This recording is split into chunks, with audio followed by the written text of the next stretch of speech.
Hello friends, నేను మీ Ahmed Pasha. Welcome to the media report. TSPSC paper లీకేజీల రచ్చ మనందరికీ ఎరికే. టీఎస్పీఎస్సీ చేసిన పేపర్ లీకేజీల వల్ల చనిపోయిన విద్యార్థుల గురించి కూడా మనందరికీ ఎరికే. నేను ప్రభుత్వంలోకి వస్తే కాంగ్రెస్ పార్టీ ప్రభుత్వంలోకి వస్తే టీఎస్పీఎస్సీని మొత్తం ప్రక్షాళన చేస్తా అని చెప్పేసి రేవంత్ రెడ్డి గారు చాలాసార్లు చెప్పిండు. చెప్పిన విధంగానే పవర్లోకి రాగానే టీఎస్పీఎస్సీని రివ్యూ మీటింగ్ కూడా పిలిచాడు. కాకపోతే టీఎస్పీఎస్సీ చైర్మన్ 3 మెంబర్లు రివ్యూ మీటింగ్కి రాకుండా గవర్నర్ గారికి రాజీనామాలు పంపించారు. నిన్నటిదాకా గవర్నర్ గారు ఆ రాజీనామాలను కూడా ఆమోదించలే, కానీ నిన్న గవర్నర్ గారు ఆ రాజీనామాలను ఆమోదించారు.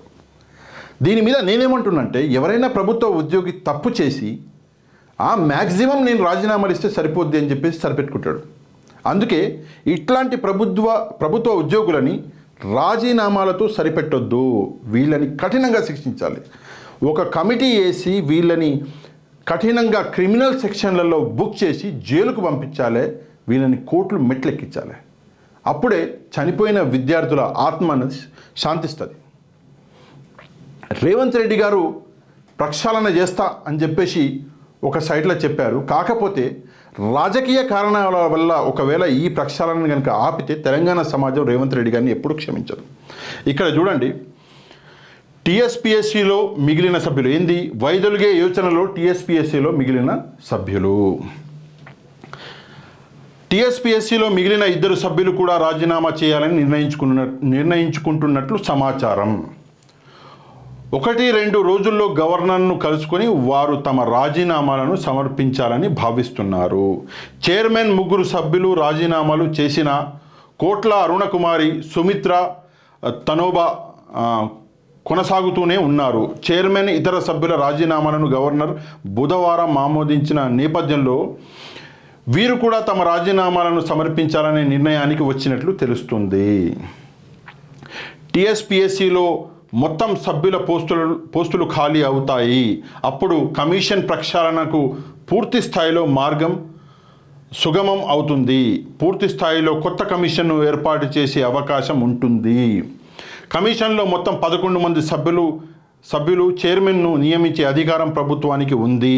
కొత్తగా నియమించే చైర్మన్ సభ్యుల విషయంలో చాలా జాగ్రత్తగా చర్యల్ని తీసుకోవాలని ప్రభుత్వం భావిస్తుంది. ఆయా రంగాల్లో నిపుణులతో ఈ పోస్టులను భర్తీ చేయాలని యోచిస్తుంది.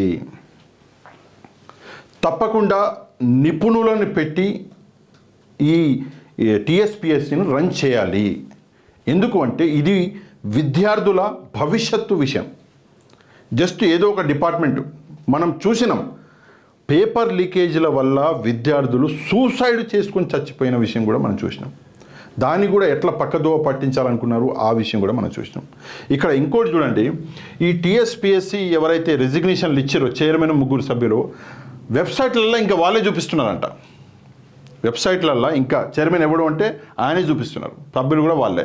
అయితే టీఎస్పీఎస్సీ ఎట్లనో విద్యార్థుల భవిష్యత్తు బాగు చేయలేకపోయింది, కానీ అట్లీస్ట్ ఆ వెబ్సైట్నన్నా అప్డేట్ చేస్తే పోలే, అది కూడా చేస్తలేరు. నిరుద్యోగులకి మంచి రోజులు. ఇక్కడ చూడండి, త్వరలో ఖాళీల భర్తీకి సీఎం చర్యలు. ఎవరు? చనగాని దయాకర్ గారు చెప్తున్నారు. చాలా మంచి విషయము, ఒకవేళ ఖాళీలు భర్తీ చేస్తే చాలా మంచి విషయము. కానీ అంతకంటే ముందు టీఎస్పీఎస్సీని టోటల్గా ప్రక్షాళన చేసి 11 మెంబర్లని చైర్మన్ని నియమించాలి. వాళ్ళు కూడా ఎక్స్పర్ట్స్ అయి ఉండాలి.